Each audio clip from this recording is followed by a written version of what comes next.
NBAZach Buckley at Zach Buckley NBA National NBA featured columnist February 4, 2019 Jim Mone, Associated Press. Like potato chips past their expiration or fashion trends a few seasons behind, NBA stars can get stale when they're stranded in non-contending situations. But that's not a permanent status for the heroes of the hardwood. A simple scenery change can be all that's needed to perk them up and increase the significance of their elite statistics. Since Thursday's trade deadline is fast approaching, we're crossing our fingers that the following 6 players will soon be filling out change of address forms. Each top-tier talent here is overdue for a move, due to his club's inability to contend in the present and clear challenges to change its fortune in the future. We're also taking the next step in examining potential landing spots that would be much better fits than their current digs. Nick Waz's, Associated Press. The Washington Wizards aren't tanking.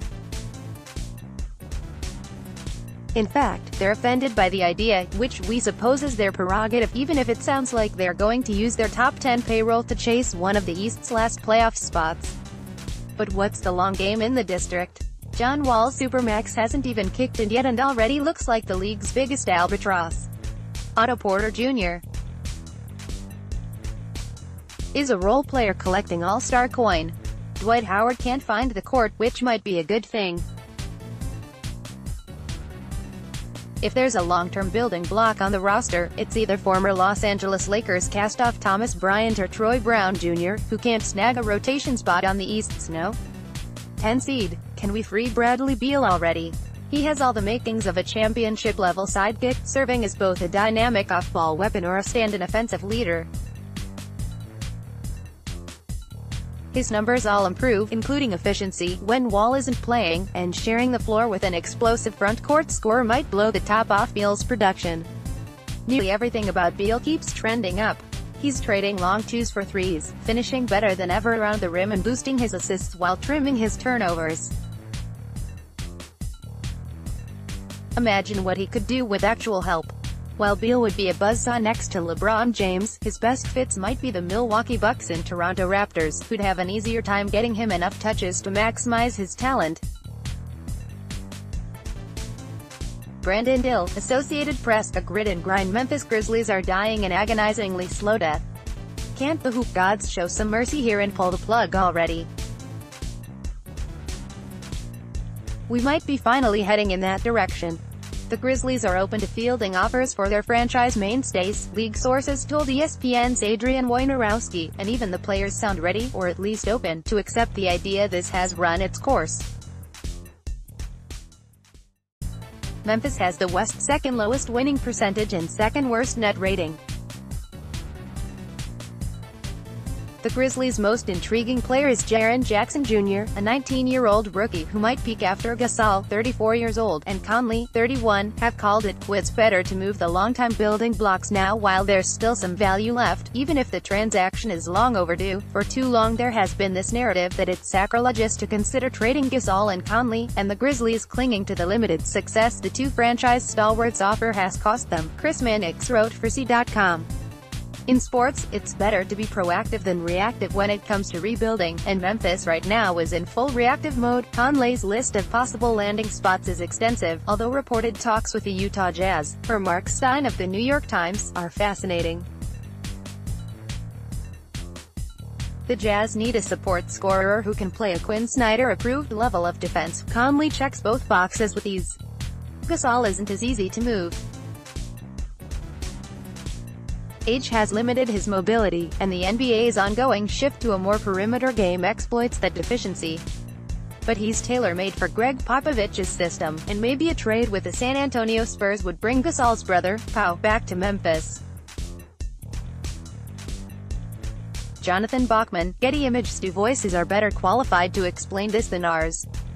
First, Anthony Davis's agent, Rich Paul, via Wojnarowski. Anthony wants to be traded to a team that allows him a chance to win consistently and compete for a championship, and now, Davis himself, via NOLA.com's Andrew Lopez. It's my time.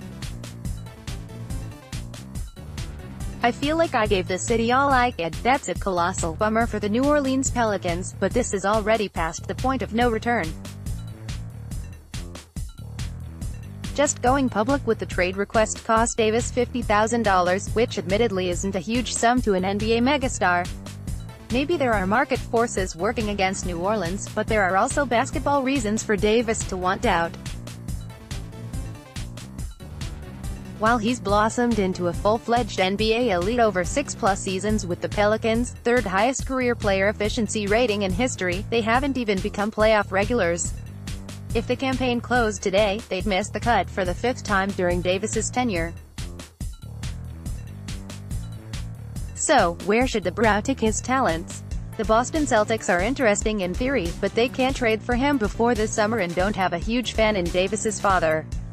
The light years ahead Golden State Warriors should never be ruled out of a star pursuit, but it'd too big an in-season disruption for a team eyeing its 3rd title in 4 seasons. As much as small market teams won't want to hear this, in part because they already know it, the Los Angeles Lakers and New York Knicks might be Davis's 2 best bets. Pairing Davis with LeBron has cheat code potential, and the Lakers would have the financial flexibility to add another impact piece. While the Knicks have little more than cap space to offer at the moment, that could change in a major way this summer if they can lure one, or more, of Kevin Durant, Kyrie Irving, Kawhi Leonard or Kemba Walker to Gotham. Paul Sancia, Associated Press says they're a better example of how incredibly fast life moves in the NBA than Blake Griffin. In July 2017, he was labeled a Los Angeles Clipper for life and handed a 5-year, $175 million max deal as proof. Almost immediately, the oft-injured big man seemed at risk of becoming an untradeable burden. But the Detroit Pistons debunked those myths by snagging the then 5-time All-Star in January and positioning him as a potential savior. Fast forward to the present, and the Pistons are back to floundering outside the playoff picture while Griffin looks like a stranded star. He's potentially playing the best basketball of his career, and it hasn't mattered. Detroit's roster underwhelms in most non-Griffin areas, and it's tough to tell what could turn that around. The Pistons don't have high-ceiling prospects, have never been a destination for free agents and don't have the flexibility to sign them if they suddenly took an interest in the Motor City. It's apparent Griffin has adjusted to the Pistons, Vince Ellis wrote for the Detroit Free Press, but it's also apparent the franchise wasn't ready for Griffin. Rather than shop for pieces it can't afford, maybe Detroit opts for the same organizational reset LA took with last season's Griffin trade. There probably aren't many interested parties given his contract and medical history, but if the Charlotte Hornets are keen on keeping Kemba Walker, Griffin could provide the All-Star the support he's always needed. David Zalabowski, Associated Press. Michael Jordan won't want to hear this. For that matter, neither will Kemba Walker himself. But how much more must they see to realize this formula isn't working? All the Hornets have proved over Walker's 7+ seasons in Buzz City is that they can sometimes build a one-and-done playoff participant, and spend an exorbitant amount to do it. Walker will turn 29 before he hits unrestricted free agency this summer. Other than loyalty, what would be his reason for staying? The Hornets' second-best player is Jeremy Lamb? Cody Zeller. The financial books say it should be Nicholas Batum, but the $120 million man's 12.0 player efficiency rating vehemently disagrees. Could the answer to that question eventually be Malik Monk or Miles Bridges? It's possible, but will Walker be anywhere near his current form by that point? That seems like a big enough stretch for him to consider looking for the nearest exit, if Kemba wants to win a championship. A clear-eyed assessment would say that he has a much better chance if he joins a superstar-laden team elsewhere. Scott Fowler wrote for the Charlotte Observer, "Why wait for Charlotte to build something? It's like moving into a shiny house that's already built versus waiting for building permits to start a long-delayed construction project." A Big Apple homecoming for the Bronx native could be all kinds of fun if he's the second or third big fish the Buckers catch this summer. He also has the tools to thrive alongside King James in LA as both a slippery shot creator and a capable spot-up sniper. The Indiana Pacers, though, seem perfect for Walker. Once Victor Oladipo, ruptured quad tendon, gets back to full strength, he and Walker would shoot up the list of the association's best backcourts.